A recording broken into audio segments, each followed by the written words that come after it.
Everyone আসসালামু আলাইকুম, সবাইকে ওয়েলকাম জানিয়ে শুরু করছি আমার আজকের রেসিপি। আজকের পর্বে তৈরি করে দেখাবো আম ও দুধ দিয়ে তৈরি একদম মাখনের মতো নরম তুলতুলে একটা ডেজার্ট রেসিপি। আর এই ডেজার্টটা এতটাই নরম তুলতুলে হয় যে মুখে দেয়া মাত্রই মিলিয়ে যাবে।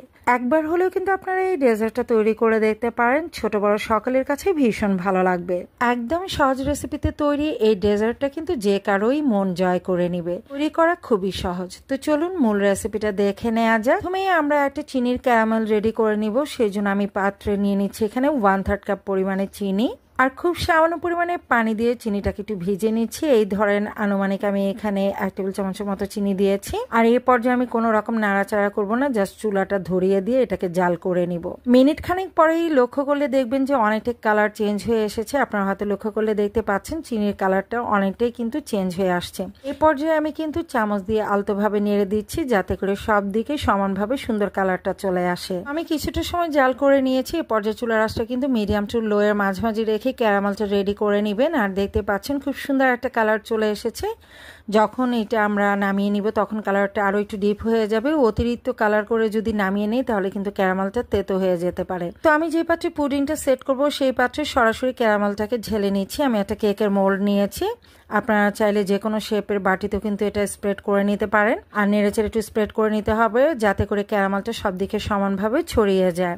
এবার এই পাত্রটাকে একটা সাইডে রেখে আমি ডেজার্টের মিশ্রণটা রেডি করে নিব। সেজন্য আমি একটা মিক্সিং বলে নিয়ে নিচ্ছি রুম টেম্পারেচারে থাকা 2টো ডিম। যদি ডিমটা ফ্রিজে থাকে সেক্ষেত্রে কমপক্ষে আধ ঘন্টা আগে বের করে নেবেন। দিয়ে দিচ্ছি এখানে আমি 1/4 কাপের মতো চিনি। মিষ্টি যার যার পছন্দ মতো বাড়িয়ে বা কমিয়ে নেওয়া যাবে। দিয়ে দিচ্ছি খুব সামান্য পরিমাণের লবণ। দিয়ে দিচ্ছি 1 চা চামচের মতো ম্যাঙ্গো এসেন্স।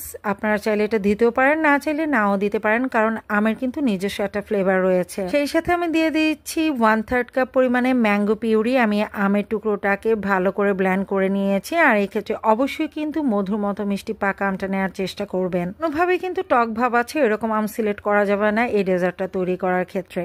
একটা হ্যান্ড হুইচ দিয়ে আমি কিন্তু খুব ভালো করে এটাকে মিক্স করে নিচ্ছি। আর চেষ্টা করতে হবে খুব ভালোভাবে এটাকে মিক্স করে নেওয়ার জন্য। পুরোপুরি যখন ভালোভাবে মিক্স হয়ে যাবে, আর দেখতে পাচ্ছেন এটাকে আমি বেশ অনেকটা সময় কিন্তু হুইস্ক করে নিয়েছি। এর মধ্যে কিন্তু কালারটা আস্তে আস্তে কিন্তু লাইট হয়ে যাচ্ছে। আর এই পর্যায়ে আমি দিয়ে দিচ্ছি জাল করে নেওয়া ঘন গরুর দুধ 1 মগ পরিমাণে। আমি দুধটাকে আগে থেকে জাল করে নিয়েছিলাম। কোনোভাবে কিন্তু দুধটাকে গরম অবস্থায় বা কুসুম গরম অবস্থায় ব্যবহার করা যাবে না, তাহলে দেখা যাবে যে আমের কারণে দুধটা ছানা কেটে যেতে পারে।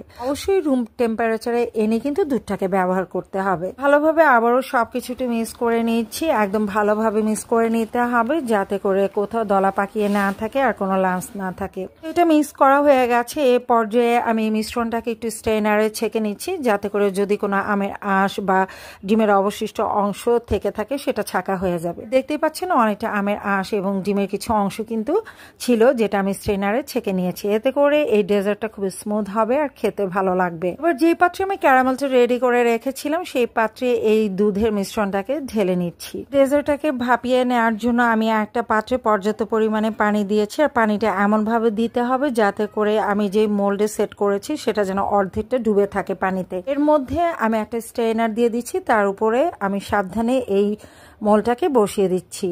এবার ঢাকনা দিয়ে ঢেকে আমি হাই হিটে এটাকে জাল করে নিব। যখন ওই পানিতে বলক চলে আসবে তখন চুলার আঁচটা মিডিয়াম টু লো এর মাঝামাঝি করে প্রায় আধ ঘন্টার মতো আমি এটাকে ভাপিয়ে নিব।